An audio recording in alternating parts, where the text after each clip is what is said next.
The house about to do this thing at TV 33 WHPI. We about to throw down up in here.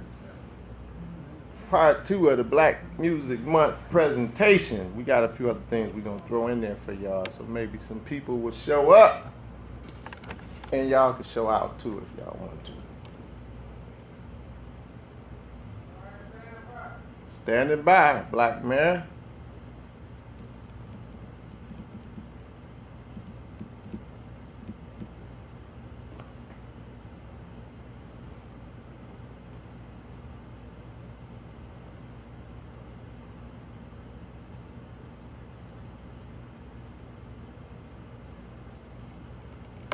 Brother K Fiend, what's up?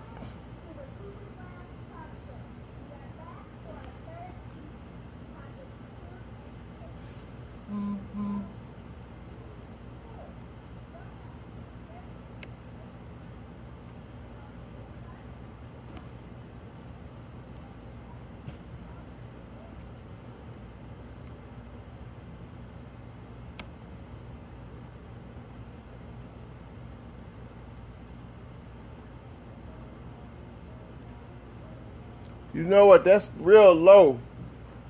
Should that be louder? Should it be louder?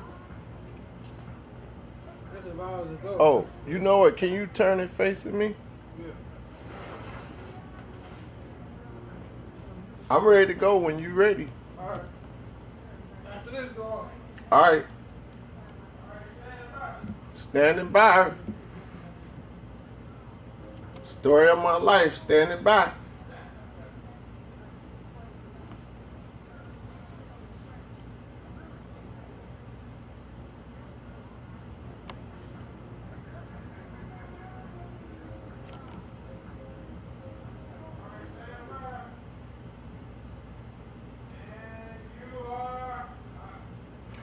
Good evening and welcome to the Get Up Stand Up Show. My name is Kafense Chike and this is the Get Up Stand Up Show. I'm sorry, with Minister Malik Shabazz. This is the Black in the Day in the 313 segment, an Afrocentric perspective on African and African American history in Detroit, and we actually expand beyond that spectrum to when and wherever relevant African and African phenomena history occurs. Today is June the 18th and is in the year of 2018. This is the Get Up Stand Up Show with Minister Malik Shabazz. I am Baba Kafense, aka Dr. Chike. You're viewing us on TV 33 WHPR, broadcasting live from the capital of the African world, Detroit/Highland Park, Michigan. We're available live streaming at www.tv33whpr.com via the Android app, which is available at the Google Play Store, or the Apple app, which is available at the Apple App Store. You can also view us via Google TV, the Roku box, and Comcast Channel 91. Tune in, turn on, view us, listen, call, share your perspective, share some insight, and if need be, help me to stay honest, just in case I get my facts a little twisted or mixed up. And today is June the 18th. It's a plum pleasing pleasure, as Les Brown used to say, or he may still say, actually, to be here. A plum pleasing pleasure. Today is June the 18th, and you can reach us. The numbers are on the screen. And for the Facebook family, thank you for tuning in. My nephew Greg, Mama Nzinga, Brother K Fiend, Baba K Fiend, all the way from Naptown, and my dear elder brother Akil. What's up? So, Black in the Day, and we're going to do part 2 of the Black Music Month celebration today. But before we get to that, there's a couple of things I want to talk about. As usual, we take a moment of silence for our African ancestors, those ancestors, our African ancestors that went before us, those that have transitioned into the spirit realm, but we always call on, acknowledge, commemorate, venerate, and memorialize those ancestors who contributed to our struggle for cultural restoration, re-Africanization, and the reconstruction of our culture and heritage. And just in plain, simple terms, African liberation, which of course there's nothing more sacred than that. So we take a moment of silence for African ancestors, those that sacrificed, lived their lives, and in some cases died to help us to be free.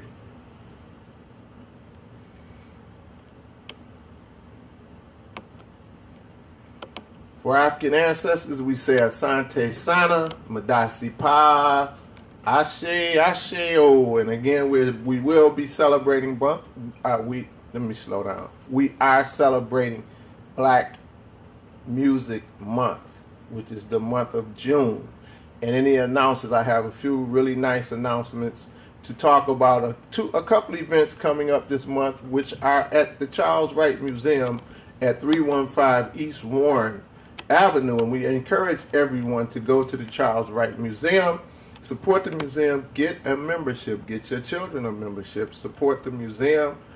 Charles Wright, Dr. Charles Wright had a very great idea when he founded the museum. I remember as a young man, well, as a young boy actually in grade school, going to the Charles Wright Museum, which was at Warren and West Grand Boulevard, and it was in a duplex unit, or what we used to call a two-family flat. He had his practice on one side, and he had the museum, the early phases of the museum in the other side, and we would go there at least, if no other time, doing what we called back in the day, and I almost sound like an old person saying this, Negro History Week.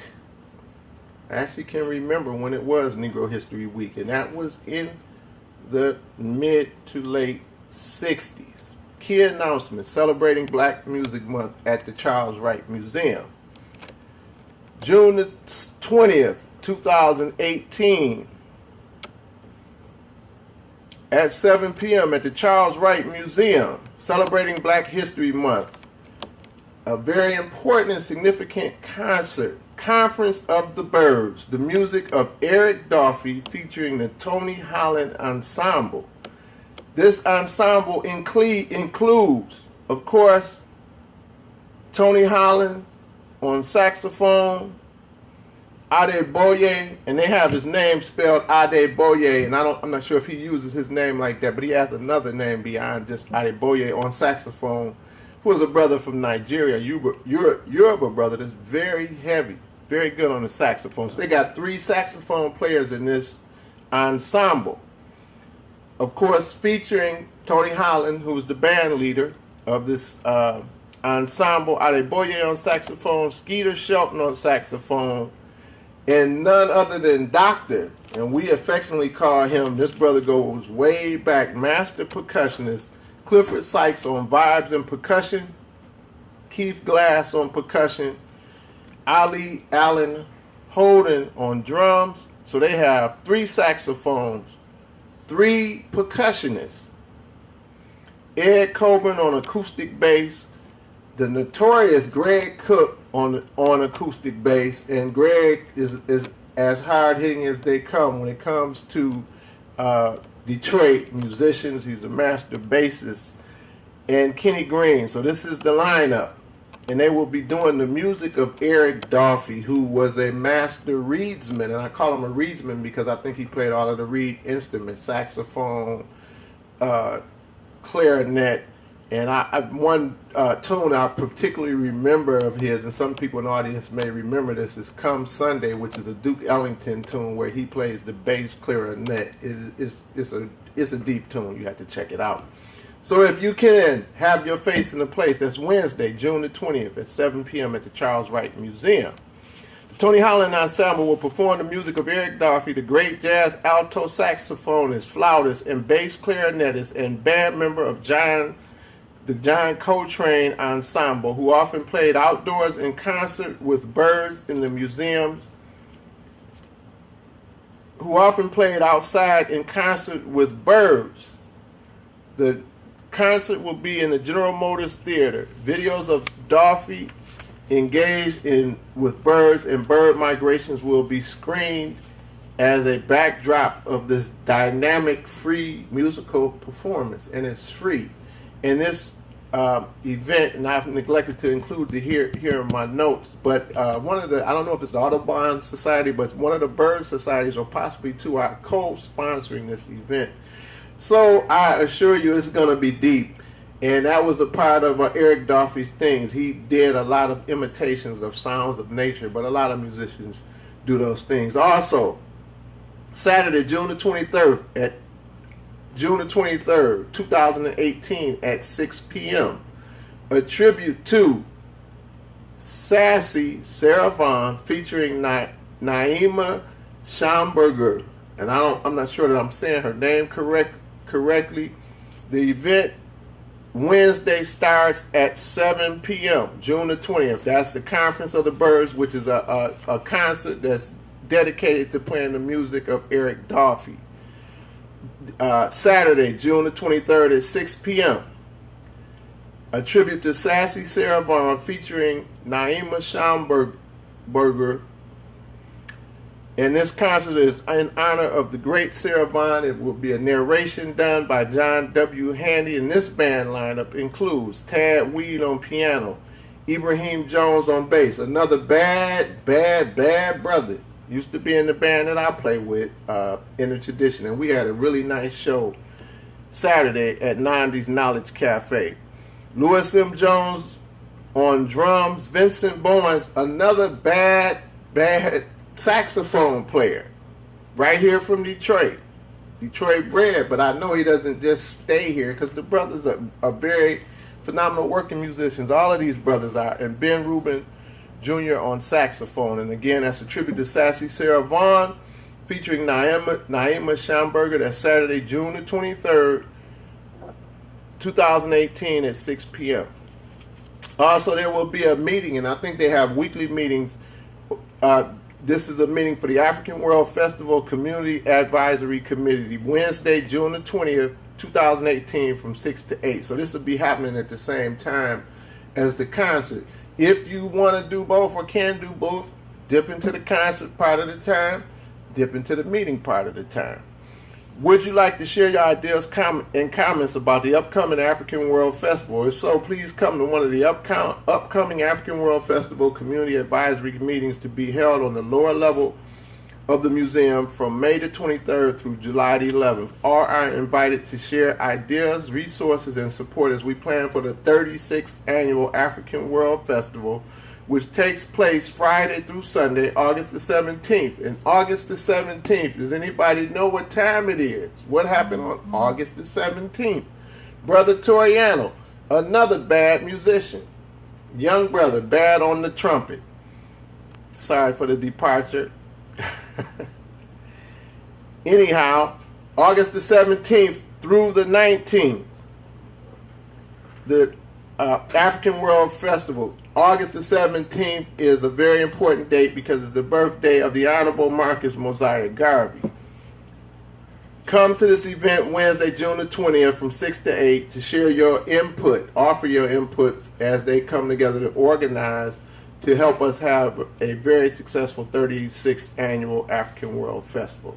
And every Saturday, this Saturday moving forward, and it's been every Saturday ongoing, the Freedom School at the Wright Museum. The right way to spend your Saturday morning is at Freedom School. Boost your child's competence in basic subjects and watch them grow strong in self-esteem as they learn African American history and cultural heritage. A project of the Detroit Independent Freedom Schools movement in supporting children during this period of crisis in contemporary school systems.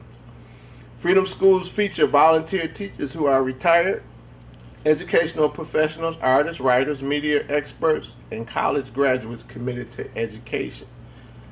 They didn't include, now I got this right off of the website, they didn't include activists because there's a lot of educational activists and just staunch black activists that are a part of the Detroit Independent Freedom Schools. In fact, a major brain behind it, an organizer, is a very phenomenal sister we have amongst us, none other than Mama Aneb, a.k.a. Gloria House, who has a history of activism in the African American community, which I would say easily spans over 40 years. This sister was a part of SNCC. She's been a writer for years. She's led at least one African-centered school. She's chaired one or two African American studies department. Very hardcore activist. So come out, check out the Freedom Schools. You can get more information about the Freedom Schools. They're offering tutoring, and the idea of the Freedom Schools, Detroit Independent Freedom Schools, is to enhance the education that your children are getting in their regular diet of education, whether they're getting it in DPS or wherever they're getting it from. For more information on DIFS, Detroit Independent Freedom Schools, you can call 313-583-9395, or you can reach them via email at DIFS, that's DIFS 313 at gmail.com. And for the lineup, I have a few things before I go right into the music. I actually have a little more time tonight, so hopefully we can get it all in. Again, today is June the 18th, 2018. It's the Get Up Stand Up Show with Minister Malik Shabazz, and this is Black in the Day in the 313. And I'm Baba Kafense, a.k.a. Dr. Chike. And I announced, at least for 2 weeks leading up to this past Saturday, June the 16th, that the African Diaspora Ancestral Commemoration Institute would be having its 19th annual Carnival of the Spirit, where we commemorate, venerate, and memorialize those African ancestors lost during the Middle Passage. And if there's someone in the audience that does not know, the Middle Passage was the part of the journey that our ancestors took after they had been captured on the shores of Africa and placed onto slave ships and taken into the African diaspora, which includes many of the places we see in the Western Hemisphere where there are black people, people that look like us, Africans. These people you see, whether it's Jamaica, Puerto Rico, Cuba, Haiti, Brazil, Southern U.S., Canada, are descendants of those that survived the Middle Passage. There were many that did not survive, and we come together the third Saturday of every June to honor their spirit. We had a very successful celebration this past Saturday, and it was interesting because it started out Saturday morning at about 7 o'clock. I actually got to the bell hour about 6, and it was cloudy. Then it started raining. Now, one thing about how we do, even though we used to project to start at 6. I got there at 6 to help set up. We were scheduled to start at 7, and we always just kind of start when we feel like we have enough people there gathered to start.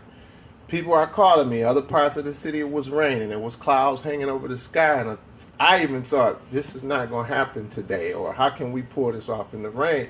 Even if I only had got a tent, maybe we could, kind of make it work with a few people that were willing to stay and weather the storm. Then it rained for about 15 or 20 minutes. The rain never did get as heavy as I heard it was in various places around the city. People showed me pictures, and there's even a picture on Facebook, thanks to Mama Jamila, who took a picture of the sky. She was one of the people that called me or texted me, and people talked about, praying and doing whatever they could to try to get the weather to clear up. Anyhow, whatever they did, whatever we did, it worked. 1 minute we sitting out there in the rain, we retreat to our cars. This is before we started. The rain stopped. It was still a little cloudy. We did our thing, processed down to our site that we normally go to, and began our program. And gradually, and this is not the first time this has happened. It has rained on at least one other occasion. But gradually the clouds, the sun melted away the clouds, the sky opened up. We had clear blue sky, and we had a very, very beautiful ceremony. People are still talking about how much they enjoyed it, but this happens every year. And I'm not saying that to brag. This is what we've done for 19 years, and it's done for the people. It's done for us. Anyhow, celebration over with. It's just interesting how things go. And, people socialize, they gathering, we pour libations, we dance, we sing songs, we pray. People gave testimonies about their loved ones, dearly departed people that were family members and friends that had passed on during the previous year. It's just a really nice vibe, and hopefully we can expand it. We plan to make it bigger and better. In fact, when we started 19 years ago, we would have an additional program in the afternoon that would be cultural presentations and forums, poetry and things like that. So we're going to bring that back for the 20th anniversary next year, and we plan to really do it big. But interestingly, as we got near the end of the ceremony, I was talking to a couple of young men who were teenagers, and as the ceremony goes on, the kids, young people kind of drift away, start playing or whatever, and it was brought to my attention that, and you know, people pass us by as we've been doing this thing for 19 years, so people pass by and say, do whatever. People very rarely intervene or interject or whatever. I haven't seen that happen. But this particular year, a European lady, a Caucasian, approached two of the children, teenagers, male teenagers, and asked them why were they staring at her, looking mean at her. And they informed me they hadn't said anything to her. Then she accused them of being racist. So she walked away and actually called the police, or the Department of Natural Resources, Michigan Department of Natural Resources, run Belle Isle now. So she called in to complain. Now, I had no idea any of this was going on, but what I found out that some of the people that were at the event took her picture. You can go on Facebook and see pictures of us doing our thing and her off to the side calling the police on us. Now, this is yet another time that these people have had the audacity to think that we could not be in a space that they think is their space without acting according to how they felt that they should act. Now, things are always in divine order, because I'm really glad that I didn't have to have the encounter with the lady. I wouldn't have done anything nasty or overtly rude, but I would have really checked her directly, particularly since she was talking to children in a way that she shouldn't have. If she had an issue with anybody, and I hope she's listening, I doubt if she is, but every now and then we do get people listening that are not necessarily family members. But we were doing something very important and sacred, and moreover, we went through the proper procedures and protocol to be there. So this lady, if she had an issue with anybody, she should have approached an adult, but I'm sure she was fearful to do so. Some of the adults were there, captured her. She not only did she call the police, she videoed. They said it looked like she was videoing part of our what we were doing. So I didn't find this out till after the end. I didn't really think much about it. We had a successful event, but I couldn't help but think about just where we are. And actually, and I keep thinking about or contextualizing this in terms of where we are as people of African descent in this country, but we're not really anywhere that we haven't been as long as we have been in the wilderness of this place.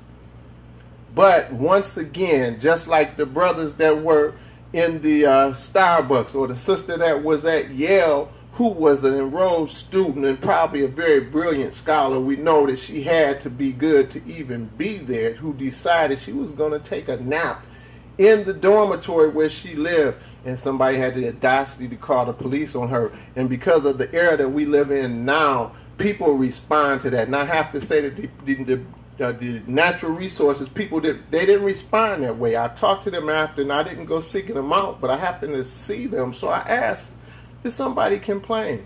Did you all get a complaint? And they told me, yeah, this lady complained and said people were making racist comments to her, and they were blocking the sidewalk.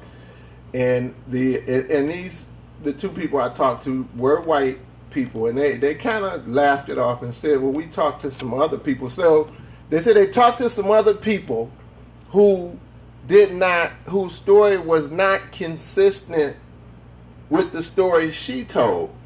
So they did consider her complaint. Now, I didn't even engage them on that because really by the time I was talking to these people, we had already handled our business. But just to see that this, I really don't expect it to stop. But just to see that here we go again. We're not acting according to how you think that we should act, and we should be subservient and submit to your paternal instinct or your white arrogance. And I just felt like I needed to talk about this on the air. Somebody documented it very well. They did a nice collage of pictures which kind of tells the story, and it's just interesting to see. And it's, even as I think about it and talk about it, as black as Detroit has been, we know it was a time that this would never happen at Belle Isle. First of all, because you would probably not find a person of that persuasion at Belle Isle. But we know that we're in a different time now. Anyhow, this also brings to mind another occurrence that is the main thing in the news today. And one thing I've tried not to do too much of on this show since I've been doing it, I think this is the second year going to the third year or something like that, is bring in a lot of the current events, particularly as they pertain to the federal government and the person that's in the executive branch of government now. But it's just, the TV is inundated with the stories of these people coming from Guatemala and taking this long journey from various countries in Central America, trying to get to the southern border of America, trying to get their way into America, fleeing gang violence and a whole bunch of other things. And I have to sincerely say, I don't have any issue with these people. But I can't help but think about the fact that my people that look like me, have suffered this and even worse for over 500 years. And I can't help but think, as these people